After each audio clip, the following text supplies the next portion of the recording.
ओशो ने अपने माध्यम से, अपने अन्य किताबों के माध्यम से, अपने पुस्तकों के माध्यम से बहुत सारी अच्छी-अच्छी बातें की है।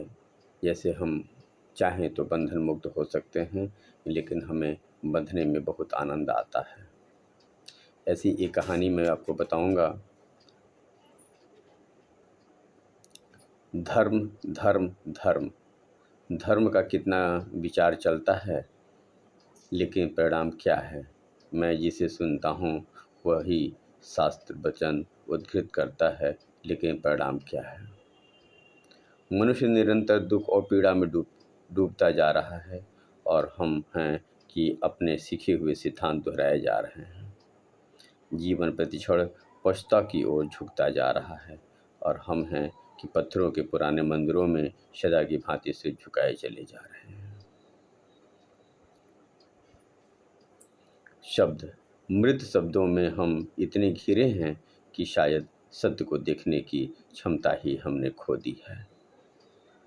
शास्त्रों से चित्त हमारा इतना आबद्ध है कि स्वयं अनुसंधान में जाने की का सवाल ही नहीं उठता, और शायद इसलिए विचार और आचार के बीच अलंग खाई खुद गई है, और शायद इसलिए जो हम कहते हैं कि हम कह चाहते हैं, ठीक उसके विपरीत ही हम जिए जाते हैं। और आश्चर्य तो यह है कि यह विरोधाभास हमें दिखाई भी नहीं पड़ता। आंखें होते हुए भी क्या हम अंधे नहीं हो गए हैं? मैं इस स्थिति पर सोचता हूँ तो दिखाई पड़ता है कि जो सत्य स्वयं ही उपलब्ध न किए गए हों, वे ऐसे ही उलझन में ले जाते हैं। सत्य स्वयं से अपने आवे तो मुक्त करता है, और स्वयं से न आवे तो और भी गहरे बंधनों में बांध देता है। सिखाए हुए सत्यों से अधिक असत्य और कुछ भी नहीं होता, और ऐसा उदार सत्य जीवन में अत्यंत पीड़ादायी स्वविरोध पैदा करता है। मैं एक कहानी बताऊं आपके ओशो के माध्यम से कि एक पहाड़ी सराय में एक पाला हुआ तोता था। उसके मालिक ने जो उसे सिखाया था, वह उसी को दिन रात दोहराया करता था। वह कहा करता था, स्वतंत्रता, स्वतंत्रता, स्वतंत्रता। एक यात्री उस समय उस सराय में पहली बार ठहरा था। उस तोते की वेदना भरी बाणी उसके मर्म को छू लेती थी। वह भी अपने देश की स्वतंत्रता के युद्ध में अनेक बार कैद में रह चुका था, और तोता जब उस पहाड़ी के सन्नाटे को तोड़कर कहता, स्वतंत्रता, स्वतंत्रता, स्वतंत्रता, तो मेरे साथियों, तो उसके हृदय के तार झनझना उठते थे। उसे अपने कैद के दिनों की स्मृति आती, और स्मरण हो आता कि ऐसे ही तो उसकी अंतरात्मा भी चिल्लाती थी, स्वतंत्रता, स्वतंत्रता, स्वतंत्रता।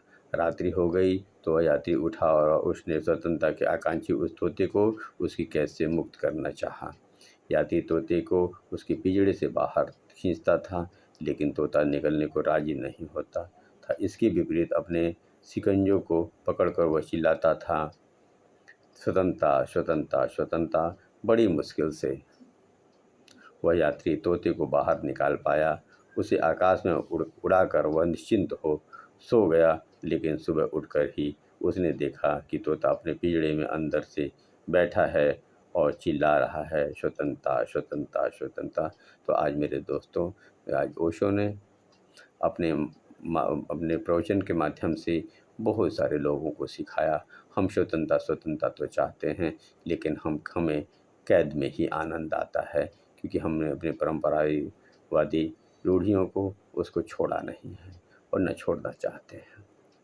तो मेरा आपने देखा दोस्तों, कैसे ओशो ने कहानियों के माध्यम से आपको स्वतंत्र होने की, आपकी इच्छाओं में बदलाव लाने की, आपके जीवन में बदलाव लाने की कितनी कोशिश की। मेरे साथियों, यदि मेरा प्रवचन, मेरे ये विचार ओशो के माध्यम से ये आपको अच्छा लगे, तो प्लीज़ मेरे चैनल को सब्सक्राइब ज़रूर कीजिएगा, लाइक भी कीजिएगा और अपने साथियों में शेयर कीजिएगा। मैं Ramendra Kumar Singh, good morning, good India.